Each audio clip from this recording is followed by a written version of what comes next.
À ma connaissance, ils n'attaquent pas vraiment la Russie, ils sont surtout utilisés en défense aérienne. Et en fait, il y a une montée en puissance des forces aériennes ukrainiennes sur F-16. Ils n'en ont pas encore assez, ils vont en avoir de plus en plus. Dominique, dans le Haut-Rhin, tous ces événements politiques et économiques ne vont-ils pas tout simplement nous mener vers un éclatement de l'Union européenne ?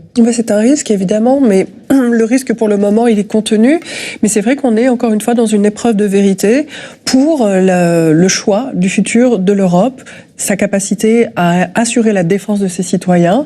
Et effectivement, on voit cette fracture entre des pays qui souhaitent reprendre leur autonomie, s'éloigner d'un modèle plus communautaire, et ceux qui, au contraire, face à l'épreuve, se disent « Ok, cette épreuve peut continuer à nous construire ». Mais oui, on est sur cette ligne. En rappelant qu'il y a des échéances en Allemagne, je parle sous votre contrôle, avec une Allemagne qui a peur face à une crise économique, et on l'a vu tout à l'heure, qui donc recense ses bunkers face à la menace russe.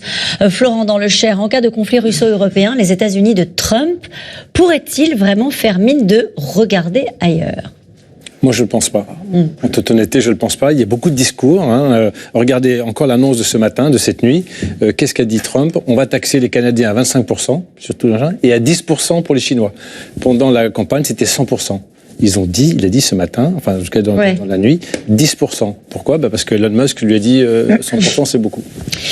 Que signifie la profondeur stratégique de la France ? C'est une expression que vous avez utilisée tout à l'heure, c'est une question de Daniel. C'est-à-dire qu'on a du recul. C'est-à-dire qu'on est loin. Exactement, on est loin. On a 2000 km de la frontière russe, ce qui nous protège quand même, donne du temps. L'armée russe a-t-elle les capacités d'intercepter les missiles britanniques Storm Shadow ? Oui et non, mais manifestement pas toujours. Oui. C'est compliqué. Bonne réponse. Oui et non, mais pas toujours. Voilà. L'Allemagne pourrait-elle finalement autoriser l'utilisation de ces Taurus sur le sol russe ? Oui, s'il y a un changement de majorité, de coalition, à partir fin janvier. Tout dépendra de ce chancelier, non. Le prochain, si c'est Merz, oui. Et après, ça dépendra du nombre de semaines ou de mois que mettra la coalition à se former. Ça changerait le visage de la guerre ? Non. Non. Oui, non. J'ai eu un oui à droite, un non à gauche. Alors, oui et non, en fait. Alors oui et non, allez. Les Taurus risquent d'arriver trop tard, en gros. Bon. Comment réagit la Chine concernant les menaces nucléaires russes ? Elle est plutôt là, elle essaye plutôt de tempérer, a priori, de ce qu'on comprend. C'est la partie de la partition russe qui lui plaît pas trop, puisque justement, elle est en recherche de devenir un État nucléaire respectable, avec toutes les guillemets qu'il faut mettre.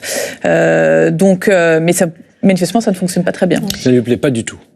Et c'est clairement une ligne orange foncé, je crois, de la Chine à la Russie. C'est d'ailleurs notre chance, en fait. C'est déjà pas simple avec les lignes rouges. Ne nous inventez pas des lignes rouges. Pardon.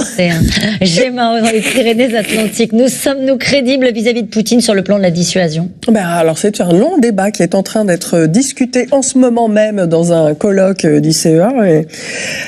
C'est toute la question, mais nous avons tout de même une forme de légitimité, et je vous passerai la parole, mais la France est une puissance dotée. Il y a bien sûr la question de le sommes-nous assez ? Le problème dans les guerres nucléaires qui n'ont pas eu lieu, c'est que le début, la première frappe, ne donne pas d'avantage définitif, et vous vous acheminez vers des frappes croisées qui vont faire énormément de dégâts.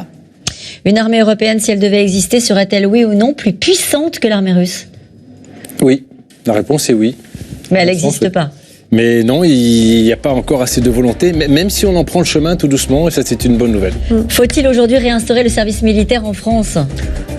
Je pense qu'on en est très loin, on a peut-être d'autres choses à valoriser, mais dans certains pays, en tout cas, ils ont gardé, en Finlande, en Suède et même en Lettonie, ils ont rétabli le service militaire, donc certains pays pensent que c'est utile. Et ce n'est pas ce que souhaitent les militaires ? Certains militaires, mais moi je suis pour. Vous êtes pour ? Oui, je suis pour un service national universel. Merci à vous tous, c'est la fin de cette émission. Il est l'heure de retrouver Anne-Elisabeth Lemoine et toute l'équipe de C'est à vous. Bonsoir Anne-Elisabeth, au programme ce soir. Bonsoir Caroline, au programme une trêve peut-être imminente au Liban. Le Premier ministre israélien doit s'exprimer d'une minute à l'autre. Le match Hidalgo-Dati qui n'aura pas lieu pour la mairie de Paris, faute de combattante. Anne Hidalgo l'a annoncé ce matin au Monde, elle ne briguera pas un troisième mandat.